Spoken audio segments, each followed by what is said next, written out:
spend a few minutes with you all and talk to you a little bit about what's going on at the state level to grow and improve jobs in Washington State. And I just want to acknowledge Dave.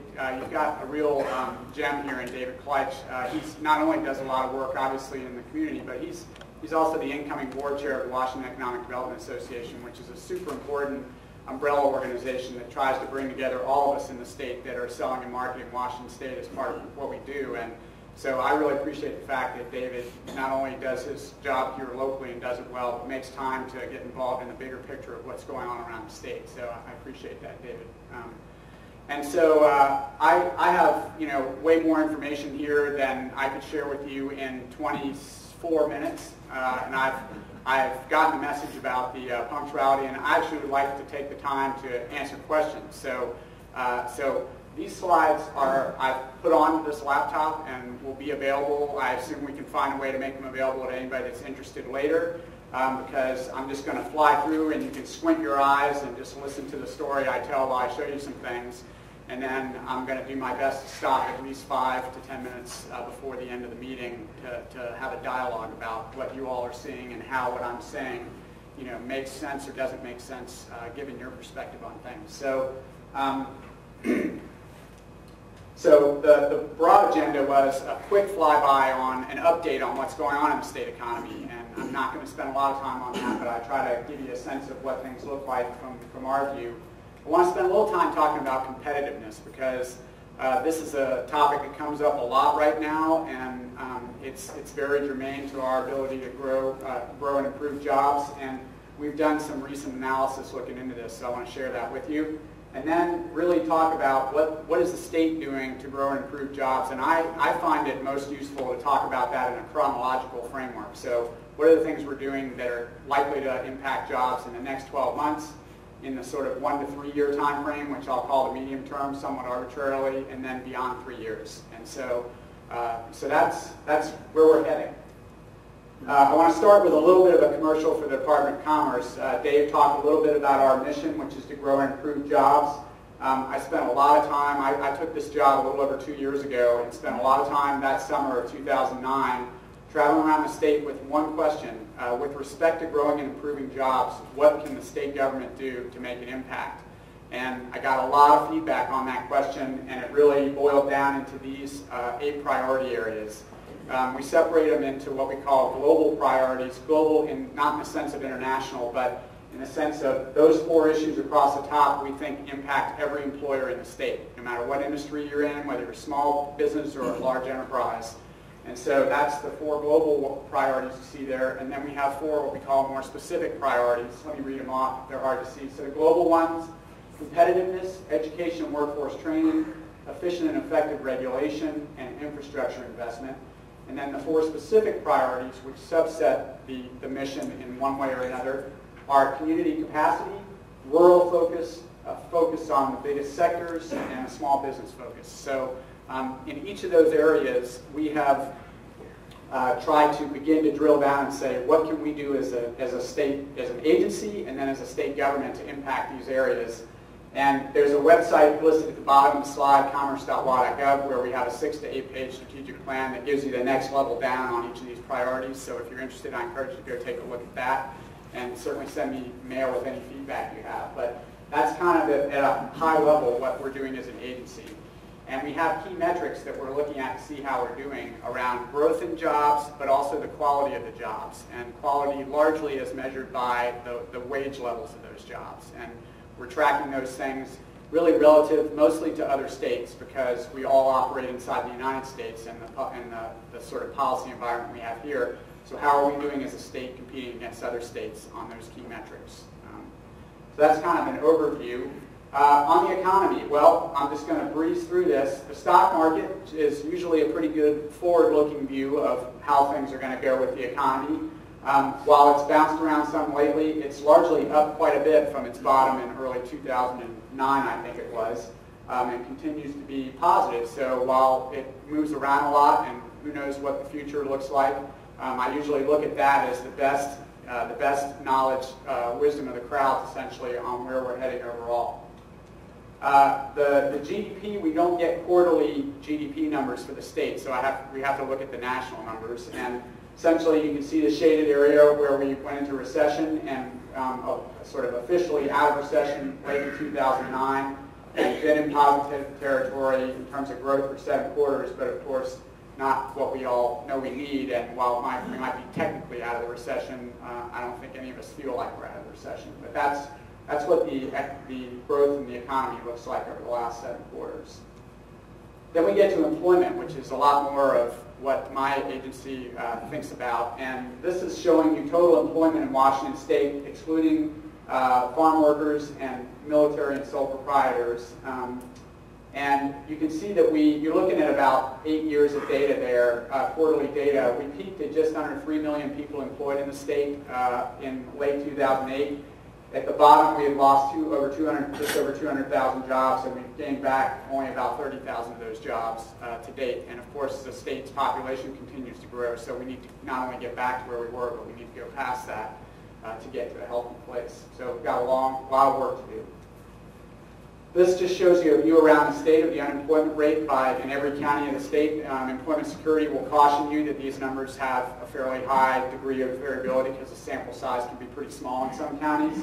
But it gives you a general sense that while the overall state unemployment rate is 9.1%, I think it is now, if you look in the southwest and the northeast parts of the state, there you see real struggling going on in those parts of the states particularly. And then if you look, there are some pockets of relative strength. Somebody was pointing out to me just this morning, I mean, Whitman County at 5.5% looks pretty good. The Tri-Cities in general has weathered the recession pretty well, given the Hanford investments and more people retiring in that part of the state. So that's by county. This is a real eye chart, but what this is looking at is our job growth rates as a state compared to a handful of 8 to 10 other states that we think are particularly competitive states to us, and how we're doing. The middle line is 0. So we're all losing jobs in the middle of that graph in 2008 and 2009, and we've started gaining again. But as you can see, the shaded one is Washington State. While we were kind of top of the pack, before the recession, we fell in the middle of the pack during the recession, and we're kind of remaining in the middle of the pack as we come out of the recession, which is concerning to me. This shows growth in jobs by low, medium, and high wage jobs. So we take the industry codes and we break them crudely into low wage, high wage, and medium wage jobs. And what this chart tells you is that the bulk of our job losses in the recession have come in the middle wage jobs, which is where a lot of those family wage jobs are that really underpin our economy and our society. So that's also concerning. If you look into the specific industries where we've lost jobs, eye chart here, the short answer is that not a surprise. In the construction industries, the building industries, and the financial services around that, like mortgage brokers and financial services around home ownership, have really been the places where we've lost the most jobs from our base. And then lastly, this is a chart of home prices, the Case-Shiller Home Price Index, and we have double dipped in terms of home prices. They're now falling again. The federal government propped up home buying for a while, then they took those incentives away, and so the market is resuming its correction. And I've been thinking a lot lately about why is Washington State lagging the rest of the country now? Our unemployment rate's higher than the national unemployment rate now. Why is that? A lot of people thought we would be positioned to lead out of the recession, and we don't seem to be, at least on the employment front. And the biggest answer, the only answer I've got right now, or the biggest one, is that we've had more of a housing bubble here than lots of other parts of the country, and we've got to clear that housing bubble somehow, because it both impacts obviously the industries around that, but also people won't spend when they don't know what their net worth is, and a house is at the center of most people's net worth. And so until we get to reality with respect to home prices, I think people aren't going to be spending at the levels they normally do, and our economy is going to struggle. So I think that's our single biggest challenge right now with respect to the overall economy. The competitiveness thing, I'm watching the clock, so this is going to be fast, but there are all kinds of studies that come out all the time ranking the states and competitiveness. And what you're seeing here is just the ones that have come out in the last year. And what you can see is that we come out everywhere from number 2 to number 35, depending on the study. And so that's kind of maddening to me, and I'm like, well, what does that mean, and what's really the truth underneath all of these? And so we had McKinsey actually looked into all of these and really recommended the ones that are bolded there for as legitimate studies that had solid methodologies and were probably telling the truth. And so we spent some time deconstructing those studies. The rankings, of course, depend, as you might imagine, on a lot of things. What's measured, how it's weighted, et cetera, et cetera. This is a total Rube Goldberg eye chart thing, but if you really, the answer, some of the answer to this is that the economy is a big, complicated thing, right? And these are all parts of, if you're thinking about your economic performance, all of these parts are important at some level. And what happens is different studies look at different parts of this, and some of them look only at cost, and some of them try to look at cost and quality. And so depending on what you pick and how much your focus is on cost or quality, you get different answers. So what's, I think, incumbent on us is to try to sift through it and say, what can we say about the entire Washington economy based on the collection of all these studies?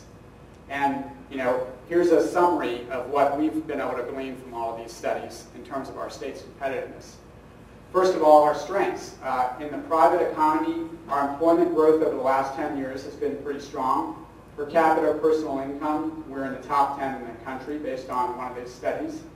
Median household income is pretty strong. Foreign exports are strong. Manufacturing value added, we're the #1 state in the country for manufacturing value add, largely thanks to the aerospace industry, but other industries as well.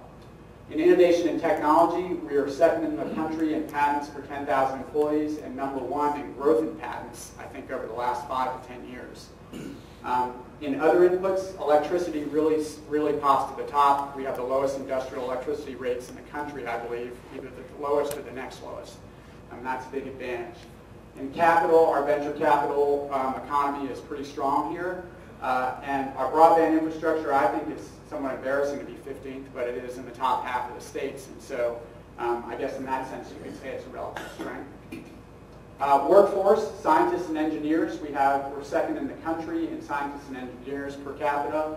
High-tech jobs, we rank very well. Educational attainment in our workforce, we rank 11th. Education, WSU and UW are both well-regarded research universities.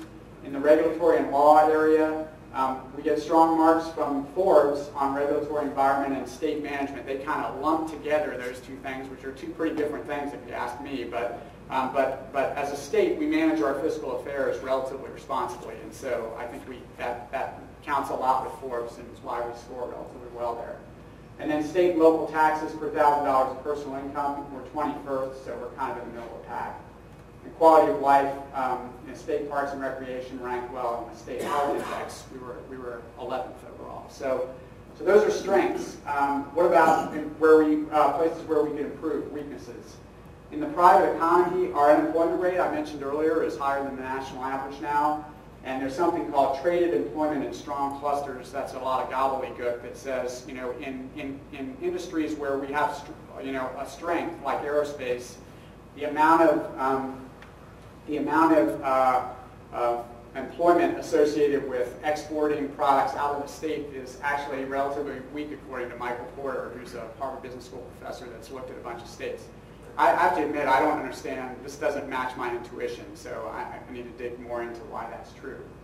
In innovation and technology, our e-government ranking is pretty low. We haven't really implemented e-government stuff as much as other parts of the country. And commercialization of IP and patents is relatively weak for us.